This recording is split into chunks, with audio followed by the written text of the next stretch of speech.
তোমাদের সামনে সুটহাট ব্লাউজের গলার ডিজাইন নিয়ে চলে এসেছি বন্ধুরা। তো এখানে যে স্টোন ভর্তি আছে আমার এই কাপড়ে, সেভাবে আমি সেলাই করতে হবে পুরো ডিস নিয়ে সুইকে বাঁচিয়ে। এখানে যে আমার কাপ আছে, কাপের মধ্যে লাইনিং আমি সেট করে নিয়েছি আগের থেকেই।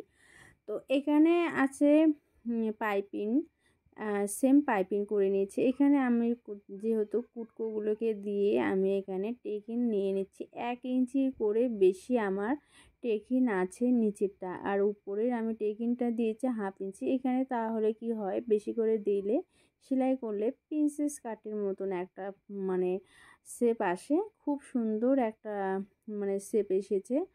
এভাবে আমি সেলাই করে নিয়েছি, তোমাদের নিচেরটা দেখিয়ে দিলাম। এখন আমি যে আমাদের ব্লাউজের ফেব্রিকটা আছে, যা লাইনিং আমি হয়ে গেছে, এখন ফেব্রিক আছে যে ব্লাউজের, এখন এইটা আমি যতটা লাইনিংয়ের মধ্যে আমি সেলাই করেছিলাম, যত 1 ইঞ্চির বেশি টেকিন দিয়েছিলাম, এখানেও তাই দিয়েছি। দেওয়ার পর এখানে মাঝখানে নেট লেভেলে, যেহেতু এখানে আমাদের কাপ বসবে, কাপের থেকে হিসাব নিতে হবে। এখানে উপর থেকে 1/2 ইঞ্চি ছেড়েছি, এখানে 10 দিয়েছি, 10-এর থেকে এখানে আমি 1/2 ইঞ্চি বেশি নামিয়ে দিয়েছি।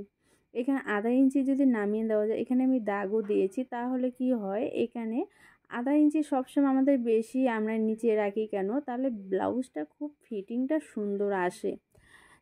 তাহলে এইরকমভাবে আমি গোল করে আগে সেলাই করে নেব। দুটাকে এইভাবে বসিয়ে খুব সুন্দর করে সেলাই করতে হবে।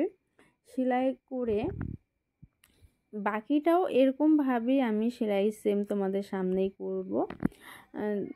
ওটাকেও এইভাবে দাগ দিতে হবে মাঝখানে, দেওয়ার পর হয়ে যাবে। দেখো খুব সুন্দর একটা হয়েছে। এই যে আমি যে দাগ দিয়েছি, দুটো দাগে মিলাতে হবে।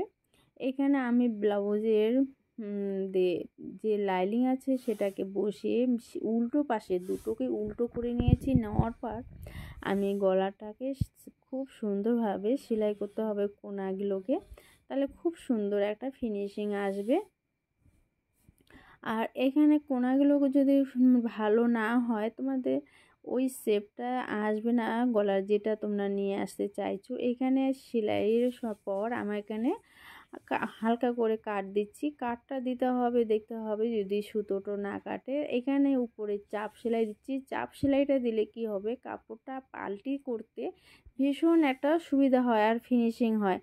তো এইভাবে বন্ধুরা যারা যারা নতুন আছো, তারা যারা সেলাই শিখছো, এইভাবে সেলাই করবে, খুব নিজেরাই ফিনিশিংভাবে সেলাই করতে পারবে। আর এখানে আমার হয়ে গেছে, দেওয়ার পরে সিধা করে নিয়েছি।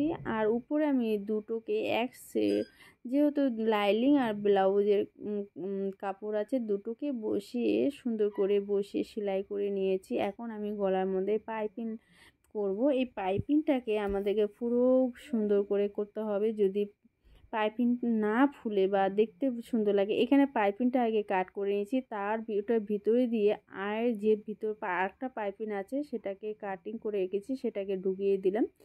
উটাউটি করে এখানে দিতে হবে। দেওয়ার পরে যে এখানে কোনা আসবে, খুব সুন্দর একটা ফিনিশিং চলে আসবে। 3টা কোনা থাকবে সুটহাটের মধ্যে, 3টাকে এভাবেই আমি সেলাই করব। আর দেখবে খুব সুন্দর একটা ফিনিশিং। যারা নতুন নতুন বন্ধুরা ভিডিও দেখছো, তারা অবশ্যই তোমরা ইউটিউব থেকে সাবস্ক্রাইব করবে আর ফেসবুক থেকে ফলো করবে। নতুন নতুন